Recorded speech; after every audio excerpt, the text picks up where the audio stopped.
നാം നിർവഹിക്കുന്ന നിസ്കാരത്തിലെ അത്തഹിയാത്തിലേക്ക് എത്തുന്ന സമയം, അത്തഹിയാത്ത് ഓതിക്കൊണ്ടിരിക്കുമ്പം അഷ്ഹദു അല്ലാ ഇലാഹ ഇല്ലല്ലാഹ് എന്ന ഷഹാദത്തിന്റെ വർത്തമാനം ഇല്ലല്ലാഹ് എന്ന് പറയുമ്പം കൈ ജസ്റ്റ് ഉയർത്തൽ സുന്നത്താണ്.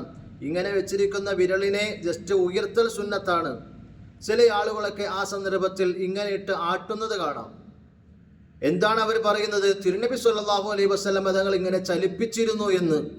നബി സല്ലല്ലാഹു അലൈഹി വസല്ലം തങ്ങൾ ചലിപ്പിച്ചിരുന്നു എന്നതിനെ സംബന്ധിച്ച് മഹാനായ ഇബ്നു ഹജറുൽ ഹൈതമി റളിയല്ലാഹു അൻഹു തുഹ്ഫത്തുൽ മുഹ്താജിൽ പറയുന്നത്, ഇങ്ങനെ ഇട്ടിരുന്ന വിരലിനെ ചലിപ്പിച്ചു, മുകളിലോട്ടാക്കി. ഇതാണ് ചലിപ്പിക്കൊണ്ട് ഉദ്ദേശിക്കുന്നത്.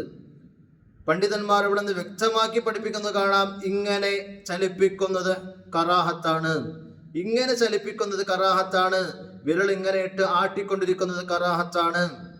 മാത്രവുമല്ല, ചില പണ്ഡിതന്മാർ പഠിപ്പിച്ചു, നിസ്കാരത്തിൽ ഇങ്ങനെ അനക്കിയാൽ നിസ്കാരം തന്നെ അസാധുവായി പോകും. അപ്പൊ നമ്മൾ നബി സല്ലല്ലാഹു അലൈഹി വസല്ലം തങ്ങൾ ചലിപ്പിച്ചു എന്ന ഹദീസ് എടുത്തിട്ട് നമുക്ക് തോന്നുന്ന രീതിയിലിട്ട് ചലിപ്പിച്ചാൽ നിസ്കാരം തന്നെ അസാധുവായി പോകുന്ന രീതിയിലേക്ക് നമ്മുടെ നിസ്കാരം എത്തിപ്പെടും. അതുകൊണ്ട് നമ്മൾ ഈ മസല ശ്രദ്ധിക്കുക. നിസ്കാരത്തിൽ ചലിപ്പിച്ചു എന്ന് പഠിപ്പിക്കുന്ന ഹദീസ് ഇങ്ങനെ കിടന്നിരുന്ന വിരലിനെ ജസ്റ്റ് ചലിപ്പിക്കുക, ഇതാണ് ചലനം.